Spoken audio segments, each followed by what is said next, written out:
পবিত্র কোরআনে এমন একটি সূরা রয়েছে যা নিয়মিত রাতে পাঠ করলে সংসারের অভাব দূর হয়। এই সূরায় মহান আল্লাহ কিয়ামত, আখিরাত, মানুষের ভাগ্য, জান্নাত, জাহান্নাম এবং আল্লাহর বিচার সম্পর্কে আলোচনা করেছেন। কুরআন আল্লাহর বাণী, যা পাঠ করলে হৃদয় প্রশান্ত হয় এবং আত্মা পরিশুদ্ধ হয়। কুরআন পাঠে প্রতিটি অক্ষরের জন্য 10 নেকি সওয়াব দেওয়া হয়। পবিত্র গ্রন্থটি যেমন আমাদের আখিরাতের ঢাল হিসেবে কাজ করবে, একইভাবে দুনিয়াতে সফলতার জন্য কুরআন পাঠের কোনো বিকল্প নেই, যার একটি ফজিলতপূর্ণ সূরা মক্কায় অবতীর্ণ সূরা ওয়াকিয়া।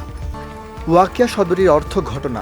এই সূরায় কিয়ামত সম্পর্কিত বিপর্যয়ের বর্ণনা প্রদান করা হয়েছে, যা সকল মানুষ একদিন অবধারিতভাবে দেখতে পাবে। তাই এর নাম ওয়াকিয়া রাখা হয়েছে। এই সূরা কিয়ামতের দিন এবং এর পরবর্তী পরিণতির ব্যাপারে মানুষকে সতর্ক করে এবং আল্লাহর দিকে ফিরে আসার তাগিদ